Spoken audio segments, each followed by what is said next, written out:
Tuhan sertamu dan sertamu juga. Inilah Injil Yesus Kristus menurut Santo Markus. Dimuliakanlah Tuhan. Pada suatu hari, Yesus berkata kepada murid-muridnya, orang memasang pelita bukan supaya ditempatkan di bawah gantang atau di bawah tempat tidur, melainkan supaya ditaruh di atas kaki Dian.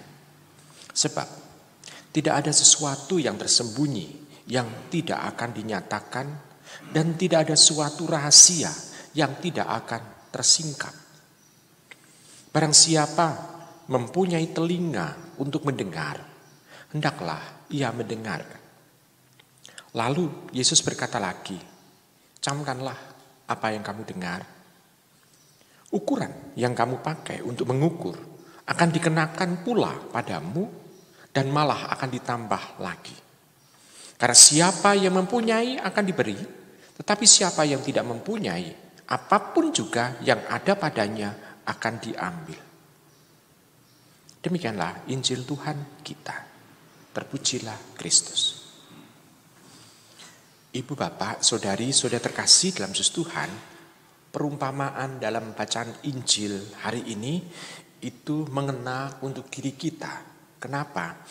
Dikatakan di sana bahwa dian atau lampu atau pelita diletakkan pada tempatnya untuk menerangi ruangan itu, bukan untuk disembunyikan, karena tidak akan bisa menyembunyikan terang itu, tapi untuk menerangi ruangan di situ.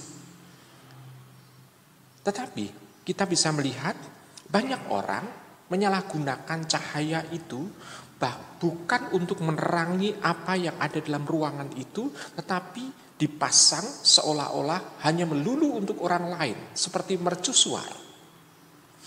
Lampu mercusuar di situ dipasang, tetapi dalam ruangan yang ada di dalam menara mercusuar itu kita bisa melihat tetap gelap. Tetapi cahaya itu menuntun orang lain, atau menuntun kapal yang istilahnya supaya tidak menabrak karang. Nah, sekarang kita bisa melihat di situ orang seringkali memasang untuk orang lain.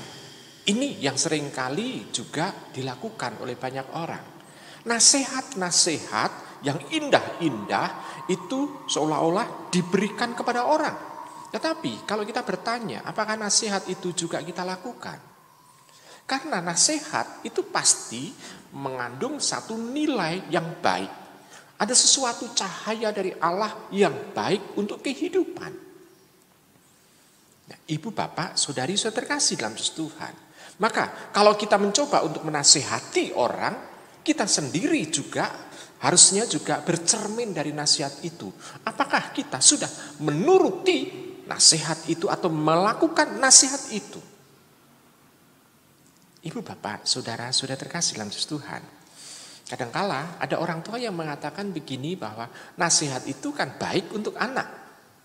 Tetapi pada waktu orang tua itu menjadi anak, apakah nasihat itu sudah dia lakukan terlebih dahulu?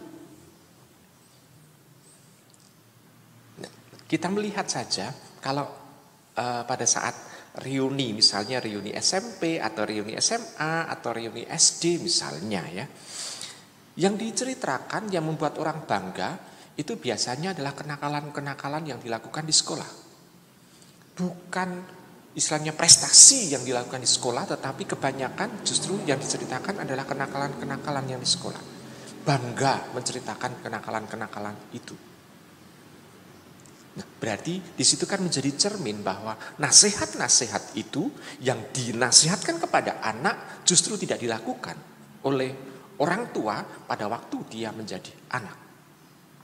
Bukankah ini juga menjadi dian yang hanya untuk menyinari orang lain, hanya melulu untuk itu? Maka kita bisa melihat bahwa lebih baik kita melihat dalam diri kita terlebih dulu. Nah, lalu kalau kita melihat bagaimana kalau kita mendapatkan nasihat dari orang lain, baik, karena ukuran yang dipakai untuk mengukur diri kita tidak bisa dipakai oleh orang lain, atau ukuran orang lain tidak bisa dipakai oleh kita, maka kita bisa melihat bahwa menilai kalau nasihat-nasihat dari orang lain itu sebetulnya itu adalah yang istilahnya nilai yang mau untuk dikembangkan atau dihidupi oleh orang yang memberikan nasihat itu. Maka kita sebetulnya kalau memberikan nasihat kepada orang lain, sebetulnya itu adalah nilai atau sesuatu hal yang mau kita lakukan dalam kehidupan yang nyata itu. Dengan demikian, kita bisa melihat ada sesuatu dalam diri kita yang harus kita bangun. Ibu bapak, saudara, saudari yang terkasih, maka ukuran untuk mengukur diri kita hanya kita pakai untuk diri kita, maka apa yang keluar dari hati kita inilah sebetulnya sesuatu cita-cita yang mau kita wujudkan dalam kehidupan yang nyata kita. Tapi seolah-olah mau kita terapkan kepada orang lain. Ibu bapak, saudara, saudari yang terkasih, maka mari sekarang kita mencoba untuk membuka hati kita supaya Sang Sabda itu menerangi hati kita dan Sang Sabda itu mempengaruhi pikiran kita. Dan akhirnya kita juga berkata-kata dan melakukan apa yang dikehendaki oleh Sang Firman yang hidup di dalam hati kita itu. Bukan pertama-tama untuk supaya orang lain berubah, tetapi kita lebih mengubah diri kita. Biarkanlah terang di dalam diri kita ini bersinar, menyinari hati kita, dan akhirnya juga akan mempengaruhi kehidupan kita, dan orang lain pun akhirnya akan melihat terang yang kita hidupi itu dalam kehidupan yang nyata, sehingga orang lain itu pun juga akan percaya kepada Tuhan yang menjadi sang sumber terang. Selamat merenungkan.